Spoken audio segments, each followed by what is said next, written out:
Hey guys, Tamao here bringing you another video for TCG HQ. Today I'm going to go over a cities winning list that I piloted at Sheffield Cities, which was actually one of the biggest cities we had in the UK. It got, I think, 62 Masters, which is insane, or around about there. We were very close to a top 16 point situation. I'd only gotten points from 3 cities beforehand, so I was trying to play the grimiest deck possible, basically, in the very last cities of our season to try and get that 4th best finish point, and I actually managed to win the tournament. You can probably see the deck on the screen right now, just how grimy it is. It's a horrible deck to play against. Horrible deck. It doesn't let your opponent play Pokemon. I felt scummy playing it throughout the whole day, honestly, but I wanted those 50 points and it paid off, so no regrets there. I will go into the list. So as you can see, throwback to Nationals 2015, I believe. We're playing Toadman. 4 Toad, 4 Shaman. I actually only played 3 Toad in Toadman back then, but I really wanted to start Toad in this format because I'm not playing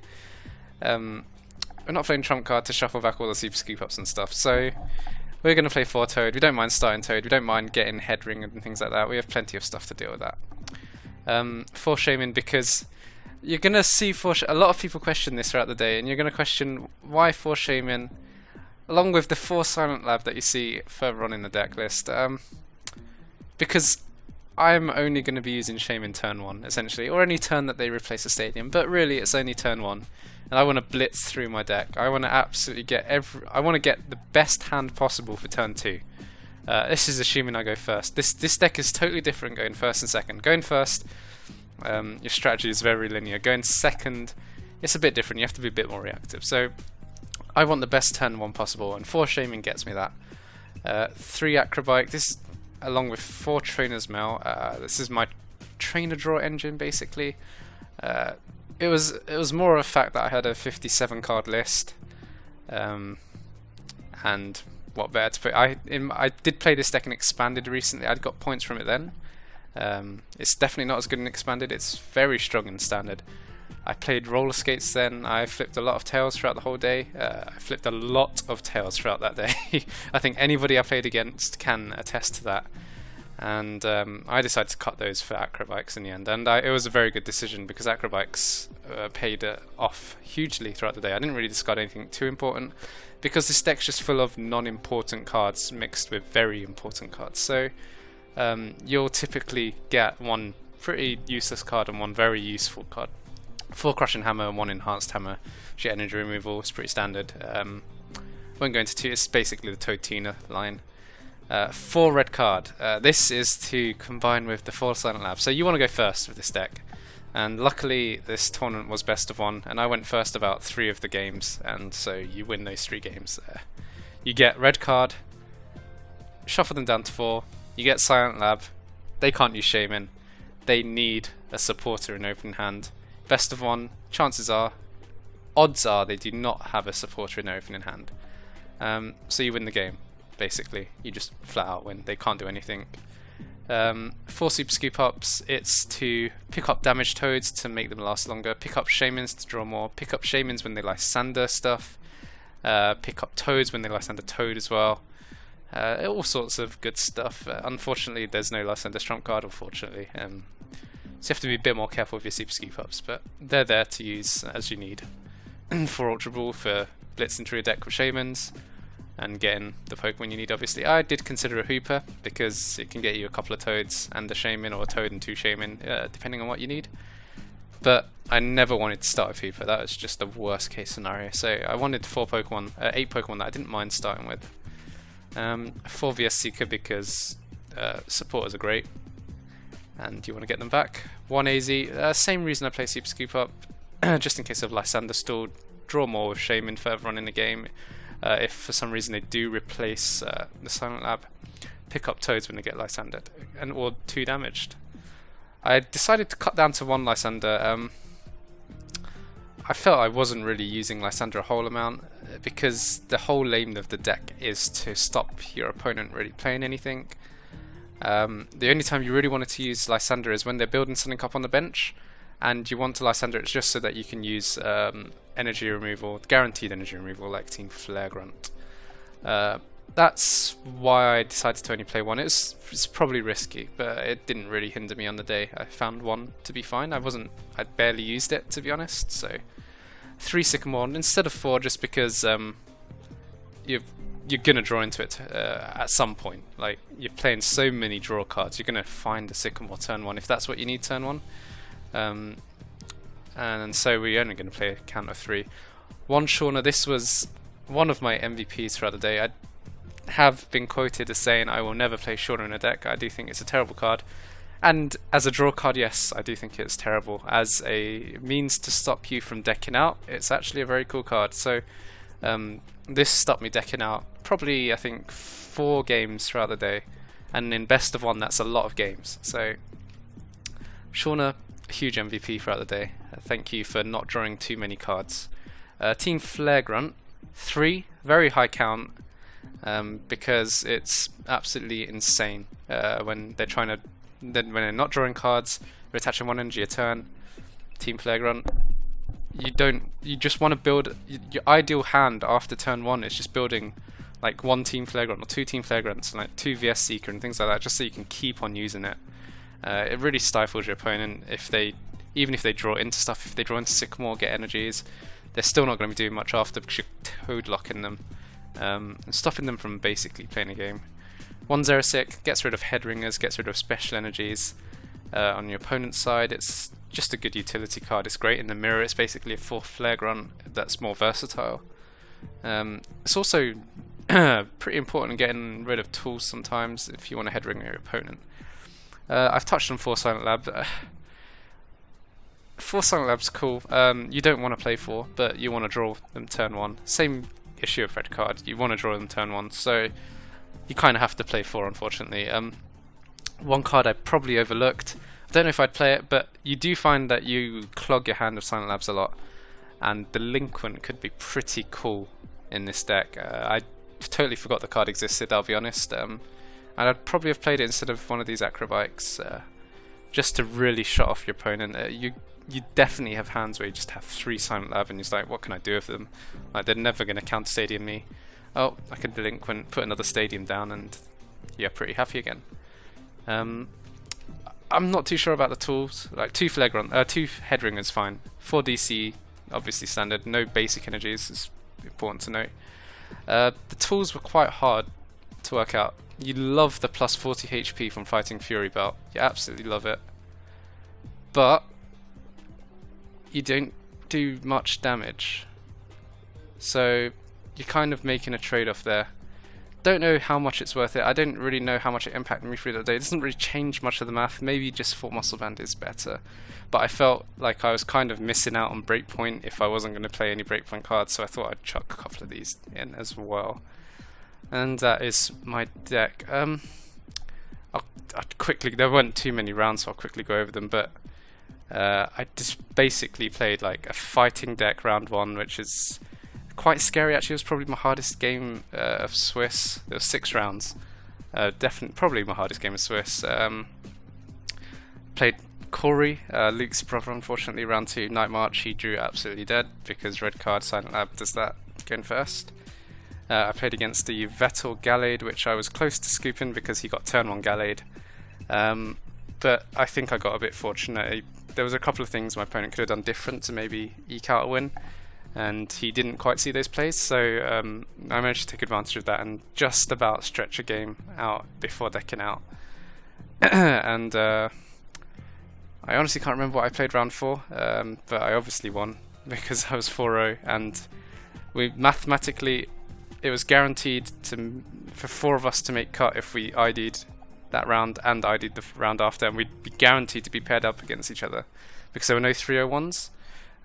So there were no people that could go on to the record of 401. So it would be the only 4 401s after IDing. We'd be paired up against each other again, and we'd be guaranteed to cut. So all 4 of us just ID'd twice. So I didn't really play much Pokemon on that day. And in top 8, I got paired. I got paired against, I cannot remember. Oh, a Toad Toad Bats deck with Burst Balloon. A very good matchup for me because he doesn't run as much energy removal as I do with the Team Flare Grunt, so I'm just locking down his Toads all day and stopping them from ever attacking. In top 4 I get paired against Ryan Morehouse playing Night March, and that's probably my hardest game of the day. He just finds a way of doing stuff even when he's drawing dead. It's pretty crazy. I think I got pretty lucky to beat him. There was a turn where he had to Sycamore a couple of DCs and he really needed Puzzler. I wasn't Quaking Punching, he really needed to get his 2 Puzzler time in one go. He'd already used 2 earlier on in the game, but if he got those 2 and got 2 DC back, I think he would have won, but he didn't get the 2. And I got the Quaking Punch off in the next turn, and so he tried to deck me out. Thankfully Shauna came to my rescue. And in the final I got paired against Luke Kirkham of TCG HQ as well, and he drew dead twice, which is what my deck does. So there wasn't much to say about many of the matches. It's kind of how this deck rolls. So I guess I'll show a game. It will probably just be a showcase of my opponent drawing dead, just to show how strong this deck can perform that task anyway. So cheers for watching, and see you in a bit. Alright, looks like we found a game. Maybe. We're against Dexter playing... Oh, sorry. Against Dexter playing a dark Psychic Colorless deck, so I'm expecting Yvetal, kind of. Not sure what the Psychic can be. It could be Hooper, but... Oh, I would definitely like to go first. So we'll get to see this deck in full action with a possible concede from my opponent very early on. Not with that hand.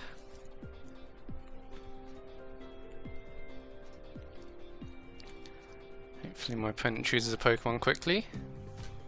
We can get this game done pretty sharply. So whilst there's some downtime, I think I'll just talk about probably the coolest thing about this tournament. So we've myself, James Hart and Luke Kirkham have actually been living in this house for about a year now, and it's finally happened where all 3 of us have managed to top 4 an event, and I think that was the coolest thing by far. And James is actually sitting right here, and he got his first ever championship points at this event. Hi James. So yeah, we're all pretty happy for him, and if he'd won his game in the final, in the semi-final against Luke, then he had an amazing matchup versus this Toad deck. He was playing a Varply Mill deck and a lot of Flare Grunts and 06, and I would not have been very happy unless I managed to just totally make him dead draw turn 1. So we're going first. We've got Silent Lab and Sycamore, which isn't great. We wanna hopefully draw into a red card. We'll see what we can do. Hopefully this game gets going quickly.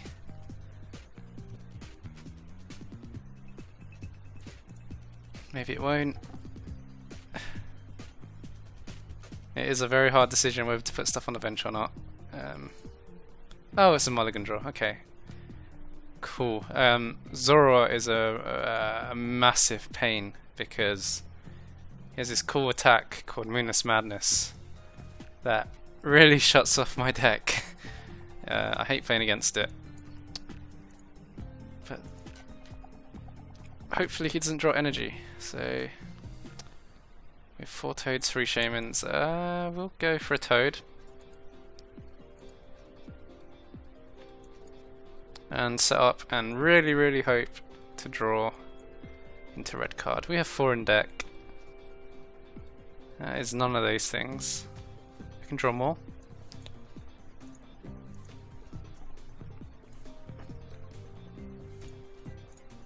Which we shall do.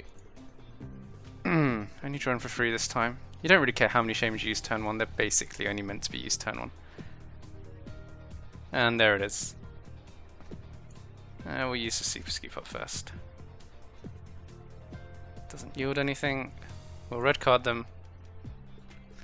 Get to keep Silent Lab just in case they do find a replacement. It's usually a Parallel City and a Zoroark kind of deck, I think. don't know how scared I am of getting trainer locked, but I'll do this just in case. And we're gonna end our turn. We're not gonna Sycamore because we have a DC and we like DCs. We want to keep hold of them as much as possible. I possibly should have saved the Super Scoop up actually, just in case he did Moonless Madness me. That is a potential mistake. And we'll see if my opponent draws out of it. This is basically the waiting game. This is every round I played basically, just seeing what my opponent did after I red card Silent Lab them, and a lot of the time it was nothing. I think I've just got a feeling he's got a VS Secret in his hand. We'll see from this Battle Compressor. If he discards any supporters, then he definitely has a VS Secret in hand, because you wouldn't discard your supporters against a Toad deck unless you had VS Secret in hand. So likely to be seeing Dark Energy, a Sycamore, and there's the Sycamore, so he definitely has a VS Seeker, and the Judge. I don't mind if he plays Judge, I'll be honest. I hope he's not going for Shaman with the Ultra Ball. Nobody did that to me at the tournament actually, so just go for your Yveltal. And he has the VS Seeker, so he's got a very good hand to counter red card Silent Lab. So we'll see how my deck can deal with these kind of worst case scenarios this game. Malamar is horrible. Oh, it's horrible. This deck is everything I didn't want to see. He doesn't hit the Max Elixir, which is cool.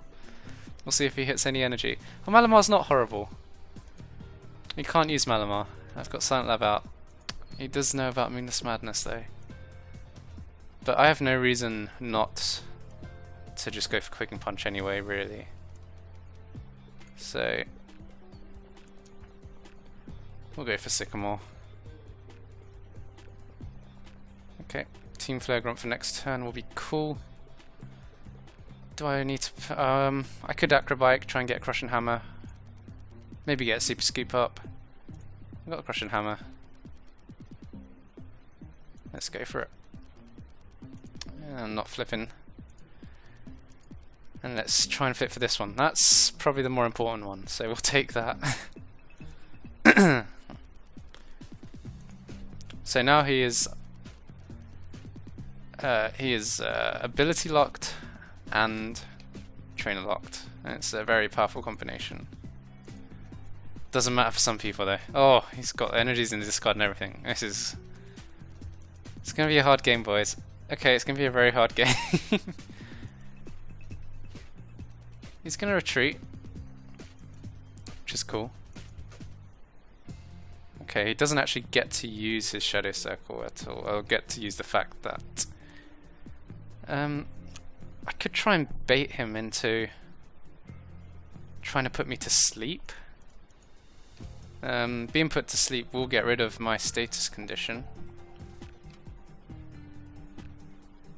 It's a bit of a niche play. I don't know if I want to really rely on my opponent making a mistake though. So I'm just going to be using Flare Grunt here. Slow down. He's got a lot of energies in the discard, from what I can remember. 4 dark energies now. Hopefully I can. I will play Silent Lab. I don't think he'll use Malamar anyway. If I can get this Quaking Punch through. That's being very kind to me, fortunately. I don't quite want to retreat with a DC yet. Fright Knight's a very good card to deal with a confused Seismitoad because it takes so long to knock out. Right, let's hope for an AZ top deck. I don't think we have AZ in our discard pile, unfortunately. We do not. I don't really want to attach a DC to Seismitoad just for it to hurt himself in confusion, so I'll do it anyway. I'll play Shauna. Hope for a Super Scoop up, basically.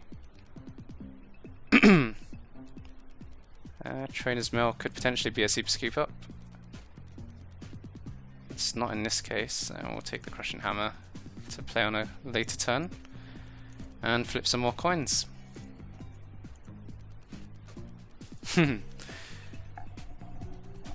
Okay, that's cool.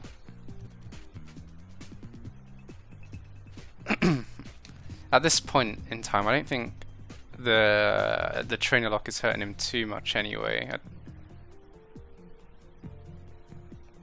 He had the opportunity to VS Seeker for a supporter at some point, I believe, and decided not to. I'm assuming he didn't have it in hand, so I don't know if he'd be actually drawing many cards of it.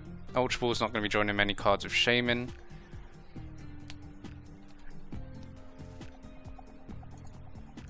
He's taking his time to think about this one. I think he'd have if he had an energy, he'd be snap playing it down right now. So I don't think he has that.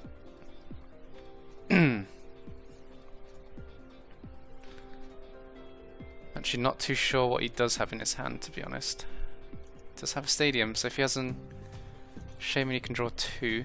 He's doing an extra 10 damage. I haven't actually seen that come into play. Hex Maniac.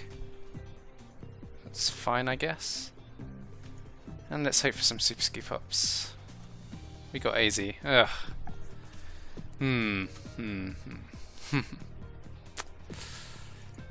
Right, that will be my 3rd DC gone. It's a very dangerous game to play. Especially if he confuses me again. But I need to keep this trainer lock up. So I think I'm going to have to go for it, unfortunately.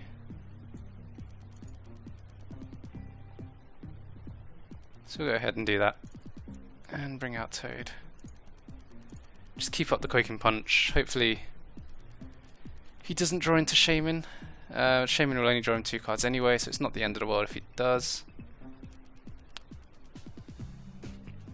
Save, hold on to my Crushing Hammers and Flare Grunts for now.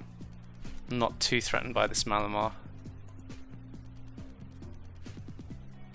Again, it's another very flippy card, so this is turning into a pretty flippy game, but he's not drawing. As I expected, he doesn't seem to be drawn into his dark energies, which he has gotten rid of a lot. I'd assume a 7 dark energy count in a deck like this. He's gone through 4, 3 left in a 27 card deck, so what I was hoping would be a very quick game has actually been prolonged. I guess it's interesting to see. I mean, typically your opponent would not draw out of a red card sign like that. Very typically, like there's his 3rd Sycamore. So he's technically drawing very, very well. He does have the Zorok, which is great for us because that means he's not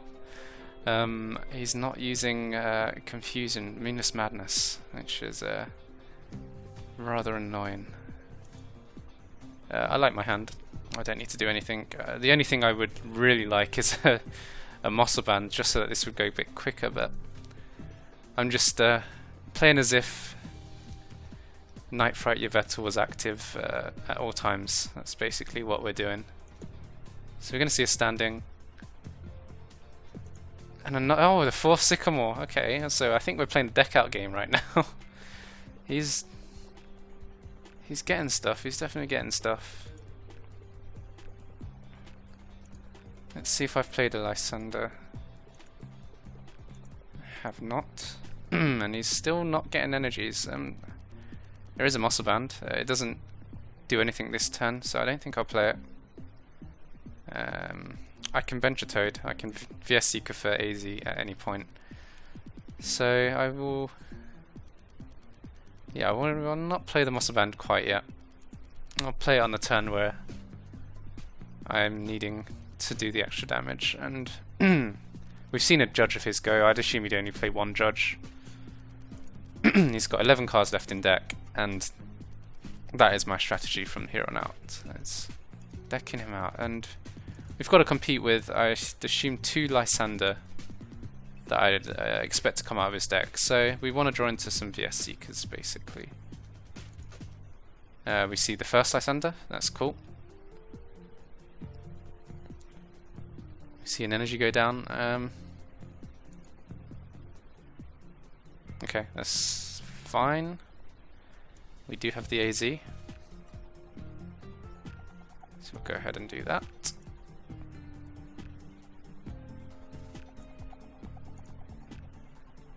I think I will Crushing Hammer at this point, just because I want him to have to use the DCE to attack with Malamar. Because I can Enhance Hammer that off. I'll bench Toad again. At this point, I think I want to draw cards. I need to draw into my other VS Seekers in case. I don't actually really want to attach the Muscle Band to Seismitoad, this Seismitoad EX, because I don't want to knock out the Zoroark this turn. I want it to be active for as long as possible. Actually, no, that's silly, because if he does get a DC, he's doing a lot of damage. So, I will knock it out this turn.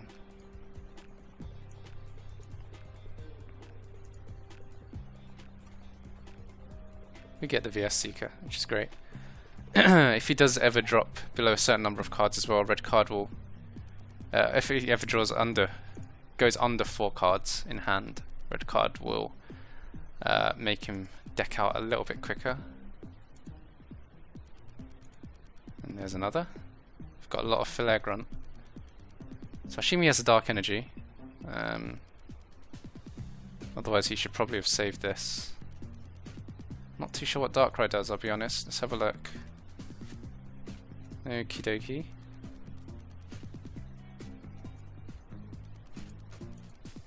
Alright.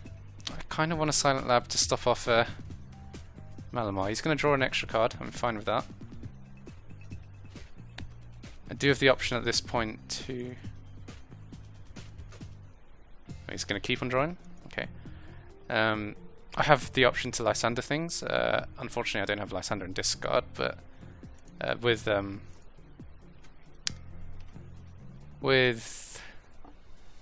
Zoroark gone, he won't be able to stand in anymore.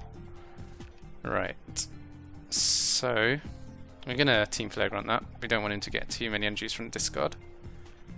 And otherwise, our hand is fine. We'd like to draw into also our 4th DC in case this does go down. There's a very good possibility of that happening if he flips like an absolute god. We can see that we're kind of whittling him down right now. We're going to go for a Crushing. We don't need to go for a Crushing Hammer right now. We can save it for the turn just before he attacks, make him think he can attack. He only needs 1 more energy to do so. I'm assuming he plays a few more DC in a deck like this. I've only seen 1? Yeah, only 1 so far. Right, there's another Dark Energy. Again, that's not too problematic. If he, I really would like to draw into Lysander as well. That would be another great card. We're gonna Flare. Or Headringer. His Darkrai. It was also tempting to Headringer the Shaman, just so we couldn't loop Shamans, but I think that's fine for now. We're gonna Crushing Hammer now. Yep, get one of those off. Hopefully he's run out of energy. He won't be able to attack unless he gets one. Tempting to red card. It does mean he decks out a bit slower, but I have the feeling he does have an energy in hand, but we'll save it. Not too bothered about the prizes. We're not really playing the prize game. It does seem like he has the energy because he goes straight into Malamar. He needs to flip 2 heads to knock me out, I believe. 100 damage, yes, 2 heads. Doesn't have it, and that's really, really bad news for him because we're gonna Filaire Grunt him, and we'll save the Super Scoop up. It's kind of tempting to heal, and he does forfeit in the end. I think he realised he would deck out quicker than he'd be able to do anything. So that does show the deck struggling, but actually managing to keep in a game where the opponent does draw out of it. So it does show the strength of the deck to some degree. It doesn't show the real strength of the deck, which is where your opponent does absolutely nothing and you Quaking Punch them to death. So I hope you enjoyed the video, and I will see you next time.